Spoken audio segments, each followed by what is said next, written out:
सुरक्षित ठेवावा.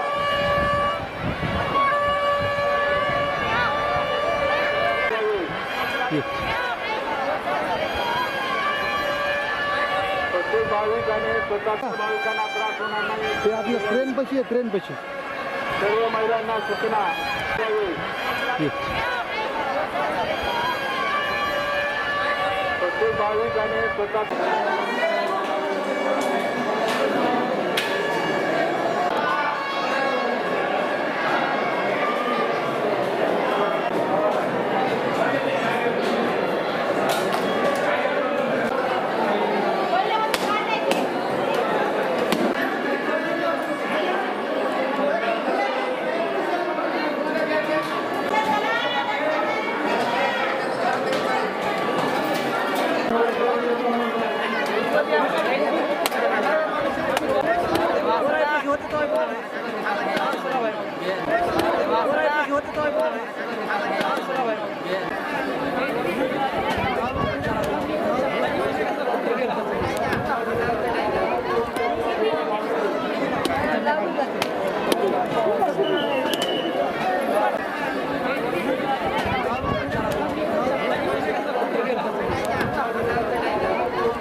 सोडावा. त्रास होणार नाही.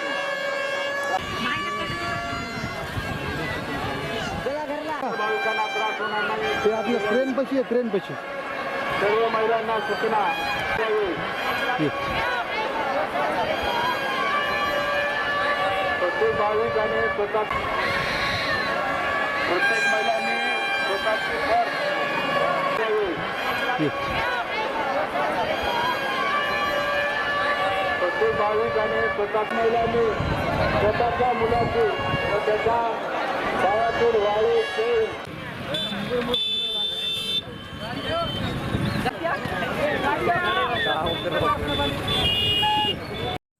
नागपंचमीच्या निमित्तानं कन्नड तालुक्यातल्या पुंडा बिंडा दिंडा या गावामध्ये नागबर्डी म्हणून एक देवस्थान आहे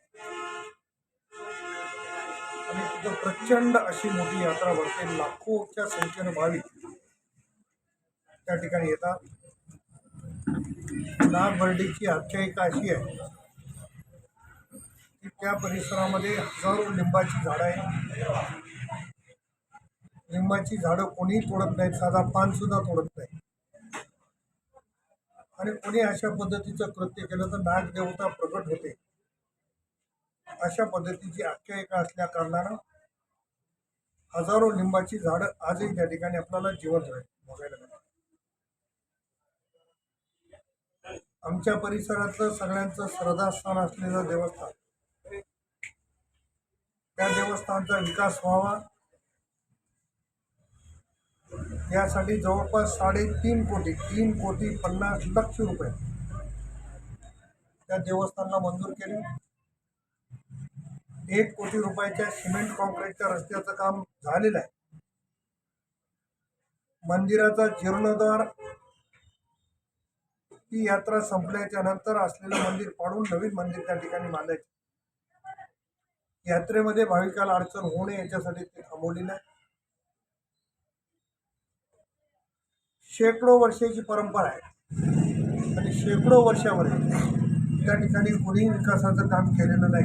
जे फंत जरी असतील, माझ्यासारख्या सामान्य कुटुंबातल्या कार्यकर्त्याला नागदेवतेच्या दरबारामध्ये विकास करण्याची संधी मिळाली आहे म्हणून माझं भाग्य समजतो. येणाऱ्या काळात पुढच्या यात्रेपर्यंत तिथं अनेक विकासाची कामं दिसतील. येणाऱ्या यात्रेकरूंना ऊन वारा पाऊस यांचं संरक्षण मिळालं पाहिजे. यासाठी आम्ही काही गोष्टी करणार आहोत. लाईट असेल, पाण्याची सोय असेल, या सगळ्या गोष्टी करून देण्यासाठी आम्ही कटिबद्ध आहोत. मी भारतीय जनता पक्षाचा एक प्रमुख कार्यकर्ता म्हणून मला प्रदेश कार्यकारिणीने हिंगोली जिल्ह्यामध्ये जिल्ह्याचा मेळावा घ्यायला पाठवलेला होता. माझ्या पक्षाच्या कार्यकर्त्यांच्या ज्या भावना होत्या त्या भावना आम्ही समजावून घेतल्या